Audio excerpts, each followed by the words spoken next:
it's empowering to see someone that's like you being represented. It's like reaffirming.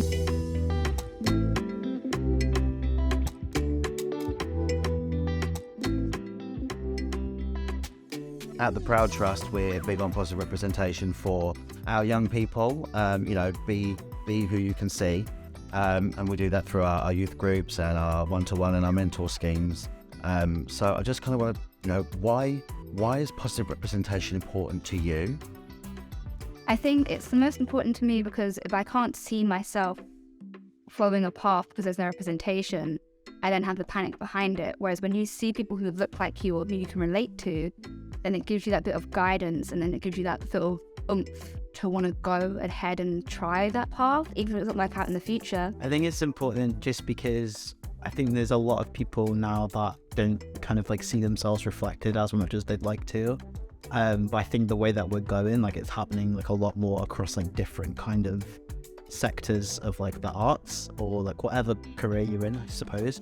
And I think that's important because it reminds you that you can get there and you can achieve that, and that also, especially if it's someone who has like very similar intersectionalities to you, you're like, wow, okay, it is possible with all these things going on, and like I can still be like a multifaceted, incredibly talented person.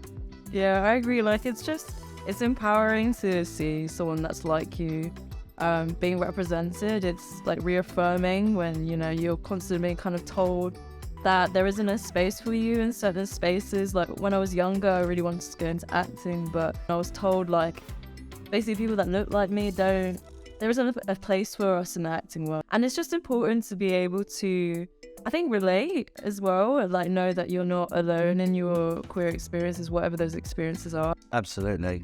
See, like as a youth worker, I run a couple of youth groups in Manchester, and for me, it's so important that I'm that positive representation to my young people as that queer person that they can look up to and say, you're living authentically.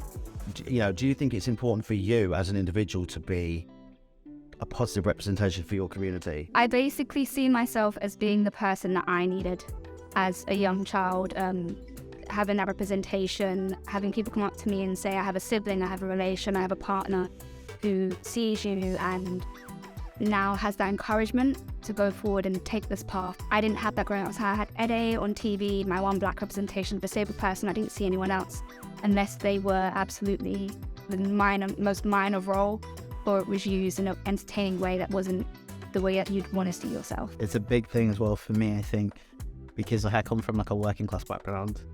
I'm an actor as well, and like I think being like a trans working class actor, and like the fact that I'm in London and I've been here for 5 years, to me is like exceptional and it's incredible. And I think now I've got to a point in my career where I'm like, what I'm doing is actually so important. And I've had people like see my short films and see things that I've made that I've been like specifically about like being trans or like being queer or like that kind of thing, and be like, yo, that really like I related to that, and that is something that I didn't think I would see. I didn't think I'd be able to see someone's story told in that way. But also like I think coming from a working class background, I was also told like the arts isn't going to do for you. Also being black and trans as well on top of that. Not that happened, but I'm here and I'm doing it. So yeah, I'm just being like, you can do it too. I guess feels a bit unnatural for me to like think of myself as like a role model or like representation. But I guess that is what comes with it when you're like, I don't know, like when you're marginalized and things like that. It's been quite empowering, and I hope that maybe kids will see me and be like, oh, actually, I feel that I want to dress the way I do. I don't want to have to shave, or I don't want to have to, think that being a woman means this, or a man, or whatever you want. Like, so I hope it helps some confused kids to just enjoy the journey. I think just on that as well, to be honest, the being a role model thing, I think it's not even that. It is like we are just living our lives. I think that's the authenticity is exactly the right thing as well. I walk in to my youth groups with my young people and I am authentically me. If I want highlighter on my face, if I want to wear a heel or a platform or have my nails done, I live my life authentically. And it's that authenticity that's that representation that's so important. And when I think about how representation has changed over the years, for me, all through school, I grew up during Section 28, so I didn't really have much kind of representation in my life, apart from really on the TV. But queer people weren't represented in a really good light back then. I love where we are now with regards to positive representation and what we are able to see out there. How do you feel it's changed over the years for you? It's been huge. I feel like I definitely, with my queerness and my non-binariness, I tie that all together with my disability and my ethnicity. I'm just seeing all these shows that have come out, and it's not solely based around AIDS, and it's like, if it is, it's not necessarily a bad thing. It's learning to cope with these things. We're humans. We're absolutely just humans, and we're living our life, and there's so much more love.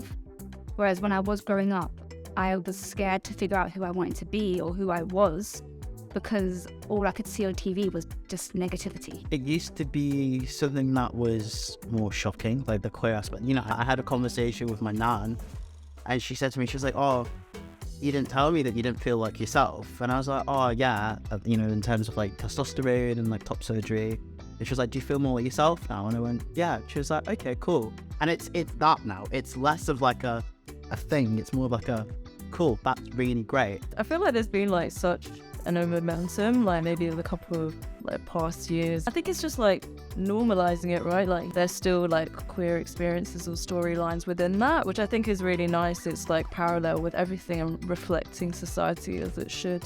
But I feel like there's always, I guess, room for improvement, like, because queerness is just so like beautifully like diverse when it comes to like expression, like identity, the cultures that like come with it. So I feel like there's still a lot of stories to be told, but it looks like it's going in the right direction. So thinking about, an LGBT plus or queer icon that you really looked up to, that was your positive representation, who would that be for you? Honestly, I'm not sure. I don't have like a particular celebrity, but like coming from a home point of view, my godparents, they are both guys. But one of them I call auntie. He's just always been auntie. And then also my mum. My mum didn't know that she was bisexual for so long, but she was always standing up for every single one of her children who came out or didn't have to come out. But my icons start at home. I think that's crazy important. The fact that you've got actually celebrities. No. My icons were those that were there immediately that I looked up to. Positive representation isn't always what you see on the screen. It's who you have around you as well. Precisely. And so I love that. Yeah, it's a hard question. Like, I think I've maybe felt it more recently, like as a DJ and like someone that's very involved in the rave scene.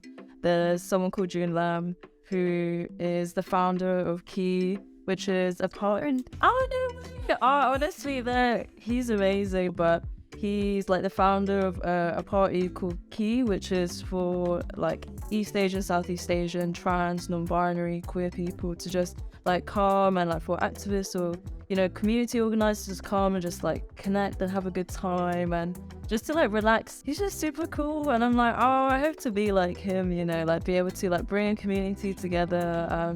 Also like be involved in so many areas in the creative industry, doing like all kinds of stuff. I think you've picked up another really important point. Like, not only does it can start at home, but actually it doesn't need to be someone that you grew up idolizing. Yeah. It can be a recent person that you're looking up to. There's people, my friends and my queer family. So my friend Pete, who's also an actor, and he was like the first person that I spoke to basically about like top surgery and like hormones and like that kind of thing. He's just like an exceptional actor and a really great person, and I used to have like a lot of love for him, and I hold a lot of space for him like at all times, and like vice versa. And he's doing the damn thing also. And then my other pal Chio, who's an incredible like drag king. Do you know Chio? Yeah. I know Chio. He's very small. Yeah, the community is very small, right? I just love his energy. I love his resilience. I love his openness. And these are people that I'm glad I know you. I'm glad that I have love for you and I hold space for you, and they make me smile. So Absolutely. yeah. I think for me, coming from my point of view, I look up to anyone who just lives authentically. Yeah. And I think for me, working for the Proud Trust in an environment with, you know, such a diverse group of LGBT plus colleagues, friends, that live so authentically. They, for me, are the ones that I look up to. But I also really, really look up to my young people that come to my groups week in, week out and live more authentically at their age than I was ever able to at their age. So even my young people, for me, are the ones that I go, you inspire me, you continue to inspire me. And I think that's super important.